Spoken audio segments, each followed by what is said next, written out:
کتب کا مطالعہ کریں، آپ کے 14 طبق روشن ہو جائیں گے، پتہ چلے گا سرکار نے اپنے صحابہ کی عظمت کس کس انداز میں اور کس کس مقام پر اپنے صحابہ کی شان محبوب نے بیان فرمائی ہوئی ہے۔ آگے اس حدیث کو میں بیان نہیں کرتا، آگے بھی ہے، لیکن ایک اور حدیث میں آپ کو سناتا ہوں۔ نبی کریم علیہ السلام نے فرمایا اصحابی کالنجوم، میرے صحابہ ستاروں کی مانند ہیں۔ آج کا پروگرام جو ہے وہ اس کا عنوان بھی آپ پڑھ لیں، میں اپنے عنوان سے ہٹ نہیں رہا، عنوان لکھا ہوا ہے عظمت صحابہ و اہل بیت۔ میرے سرکار فرماتے ہیں اصحابی کالنجوم، میرے صحابہ ستاروں کی مانند ہیں۔ اصحابی کالنجوم، سارے کہیں اصحابی کالنجوم، اصحابی آپ کہیں کالنجوم، اصحابی اصحابی فَبِأَيِّهِمْ اقتدیتم، سرکار نے فرمایا میرے صحابہ ستاروں کی مانند ہیں، تم میں سے کوئی بھی شخص کسی ایک صحابی کی بھی پیروی کرے گا، یعنی ایک کے بھی نقش قدم پہ چلے گا، ہدایت پا جائے گا۔ لیکن کسی صحابی کی محبت دوسرے صحابی کی دشمنی نہیں سکھاتی، جس طرح صدیق اکبر کی محبت کسی اور کی دشمنی نہیں سکھاتی، حضرت عمر کی محبت کسی کی دشمنی ہمیں نہیں سکھاتی، کسی صحابی کی۔ اس طرح حضرت مولا علی کی محبت بھی ہمیں صحابہ کی دشمنی نہیں سکھاتی۔ محبت جس کو کہا محبت جائے تو وہاں نفرت کی بات نہیں ہونی چاہیے۔ مولا علی کی محبت جس کے سینے میں ہو وہ مولا علی کے یاروں سے نفرت کبھی کر ہی نہیں سکتا، کیونکہ جب مولا علی سے محبت کرے گا تو مولا علی کی سیرت کو پڑھے گا، جب مولا علی کی سیرت کو پڑھے گا تو سیرت آخر سے اسٹارٹ نہیں کرے گا، آغاز سے اسٹارٹ کرے گا کہ مولا علی کی سیرت شروع کہاں سے ہوتی ہے؟ شروع وہاں سے ہوتی ہے جب آپ بیت اللہ سے آپ کی ولادت ہوتی ہے، وہاں سے سیرت شروع ہوتی ہے مولا علی شیر خدا رضی اللہ تعالیٰ عنہ کی۔ پھر سیرت چلتے چلتے چلتے مولا علی شیر خدا کی زندگی چلتی رہتی ہے، آپ پھر بدر میں جاتے ہیں، پھر احد میں جاتے ہیں، پھر خندق میں جاتے ہیں، پھر خیبر کا قلعہ فتح کرتے ہیں، اس کے بعد زندگی مولا علی کی گزرتی رہتی ہے، سیرت کتابوں میں آتی ہے، نقش ہوتی رہتی ہے، یہاں تک کہ سرکار دنیا سے وصال ظاہری فرما جاتے ہیں، پھر خلافت صدیق اکبر کی آ جاتی ہے۔ ہم مولا علی کی سیرت کو پڑھ رہے ہیں، اب آگے خلافت صدیق اکبر کی، ہم سیرت پڑھ رہے ہیں حضرت مولا علی شیر خدا کی، ہم دیکھ رہے ہیں مولا علی شیر خدا کو، آپ کر کیا رہے ہیں؟ صدیق کی خلافت آ گئی، صدیق اکبر مصلی رسول پہ کھڑے ہو گئے، ہم مولا علی کو تک رہے تھے، محبت مولا علی کے ساتھ کرتے ہیں، ہم دیکھ رہے تھے مسجد میں نبوی میں جب مولا علی نے قدم رکھا، دیکھا صدیق اکبر سرکار کے وصال کے بعد سرکار کے مصلی پر کھڑے ہیں، اپنی مرضی سے نہ سرکار کی اجازت سے کھڑے تھے اور کھڑے ہیں۔ جب مولا علی نے دیکھا، ہم نے سیرت مولا علی کی پڑھی ہے، جب مولا علی آئے مسجد نبوی میں صدیق اکبر مصلی پہ کھڑے ہوئے تھے تو نماز پڑھنے کے لیے صدیق ابتدا میں پیچھے صف میں کھڑے ہو گئے۔ اب سیرت مولا علی ہے یہ کہ امام صدیق اکبر مصلی پر ہے، مقتدی حضرت مولا علی ہے۔ جب امام نے نماز پڑھائی تو مقتدی ابتدا صدیق اکبر فرما رہے ہیں مسجد نبوی میں، تو ہم نے جب سیرت مولا علی کو پڑھا، مولا علی تو صدیق اکبر کے پیچھے نمازیں پڑھتے ہوئے ہمیں سیرت میں نظر آئے، ہمیں تاریخ میں نظر آئے، ہمیں کتابوں میں نظر آئے۔ ہم نے مولا علی کو دیکھا نہیں، پڑھا ہے، کتابوں میں پڑھا ہے۔ جب ہم نے کتابوں میں پڑھا تو صدیق اکبر کی خلافت میں مولا علی نے صدیق اکبر کے پیچھے نمازیں پڑھی۔ جب ہم نے مولا علی کی سیرت آگے پڑھی، حضرت عمر کی دور میں تو مولا علی نے مسجد نبوی میں حضرت عمر کے پیچھے نمازیں پڑھی. پھر حضرت عثمان غنی کا دور آیا, ہم نے مولا علی کو سیرت کے اندر جب پڑھا تو مولا علی کی سیرت جب ہمیں نظر آئی کتابوں میں تو عثمان غنی امامت فرما رہے تھے اور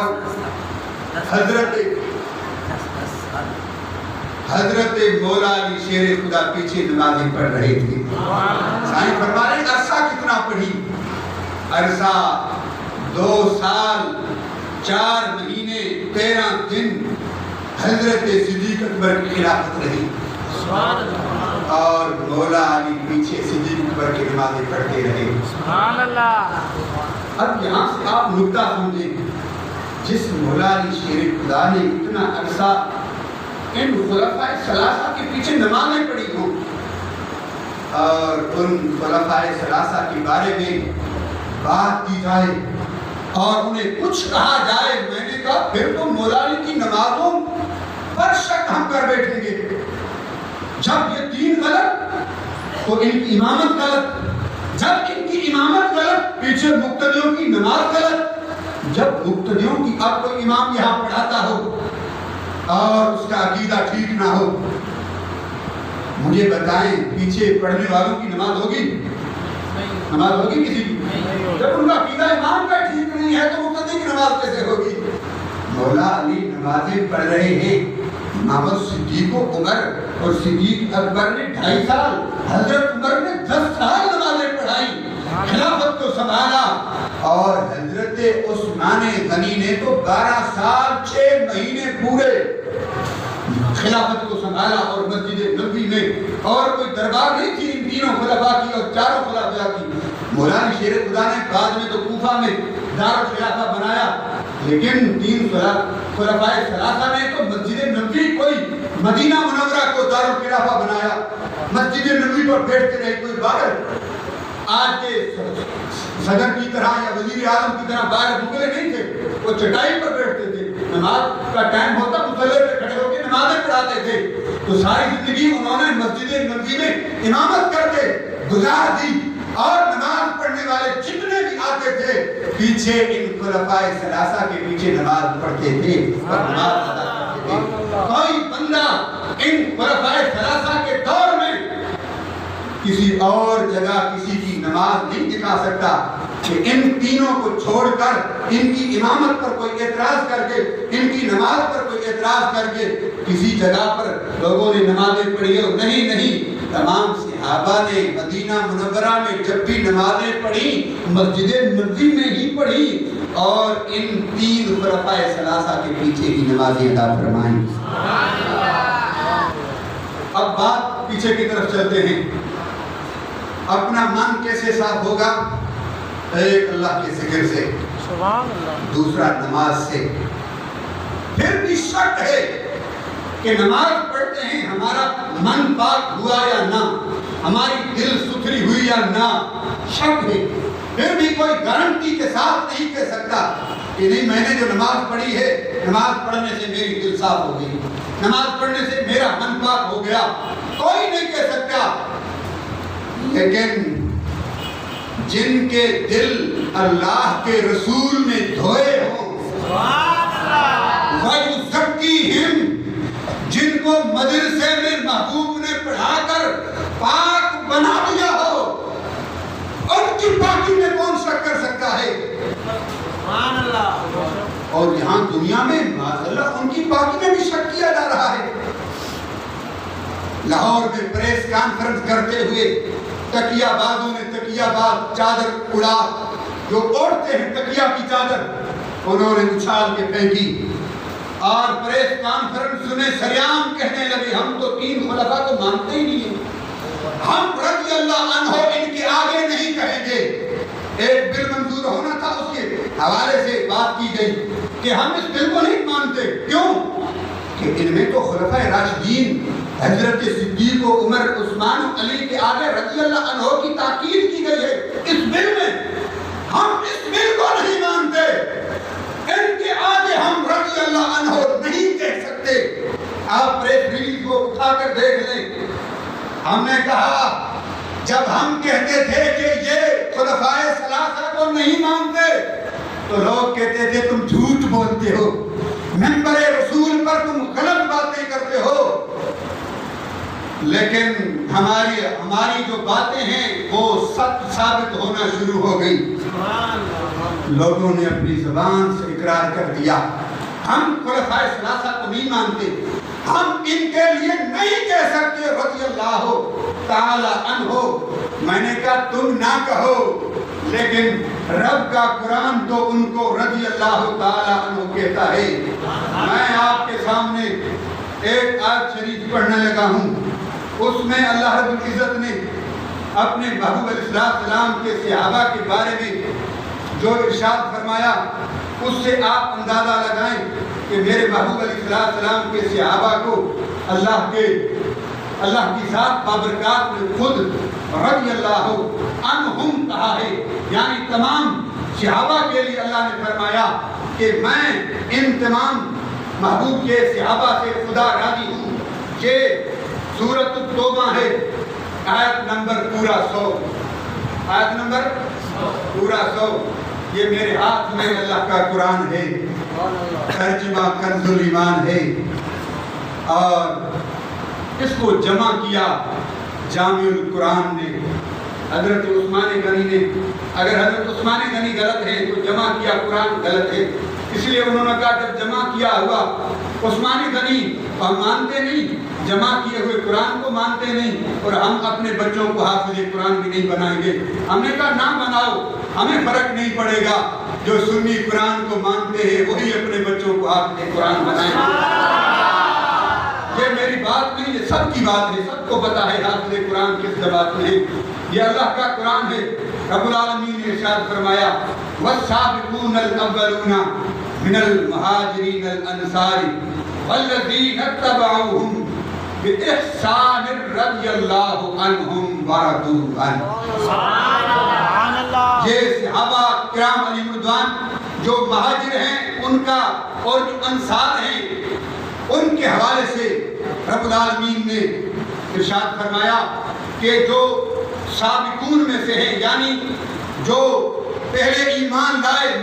جو مہاجر ہیں، مکے سے مدینے آئے ہجرت کر کے،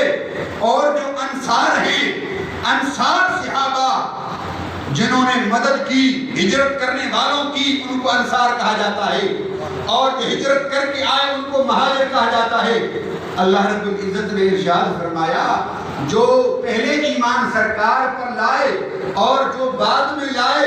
جو پہلے ہیں وہ بعد والوں سے سبقت لے گئے، وہ افضل ہیں، وہ اعلیٰ ہیں، وہ بلند ہیں، وہ بالا ہیں۔ لیکن مہاجرین اور انصار کو بیان کرنے کے بعد رب نے فرمایا رضی اللہ عنہم ورضوا عنہ۔ یہ جو مہاجر ہیں صحابہ اور جو انصار ہیں صحابہ، اللہ نے فرمایا میں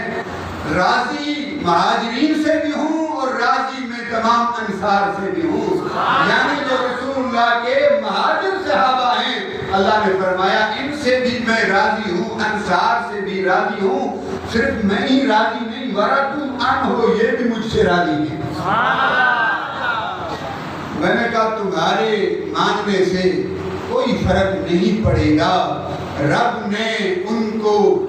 ان کے ساتھ رضا کا اعلان کر دیا ہے، اور اگر ہم کہتے کہ ان سے رب راضی ہے یہ بات اور تھی،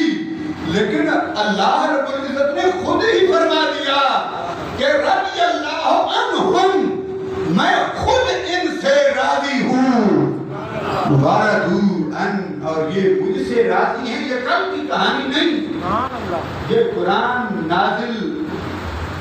1400 سال پہلے آپ اور میرے محبوب کے دل پر نازل ہو چکا، یہ اعلان اللہ کی طرف سے پہلے ہو چکا، اور ہمارے علماء نے لکھا ہے کہ یہ قرآن تو نازل سرکار کے دل پر ہوا تھا، وقتاً فوقتاً اعلان نبوت سے سلسلہ شروع ہوا، لیکن یہ قرآن تو اللہ کا قدیمی کلام ہے، قدیمی کلام ہے، یعنی دنیا سے پہلے یہ کلام تھا، یعنی صحابہ ابھی آئے نہیں تھے، یہ پہلے سے موجود تھا کہ اللہ ان سے راضی ہے۔ پھر جب دنیا میں وہ تشریف لائے اور وہ خدمات کر کے دکھائیں، سرکار علیہ السلام کا اتنا ساتھ دیا، نہ غزوہ خندق میں پیچھے رہے، نہ غزوہ حنین میں پیچھے رہے، نہ غزوہ بدر میں پیچھے رہے، نہ غزوہ احد میں پیچھے رہے، بلکہ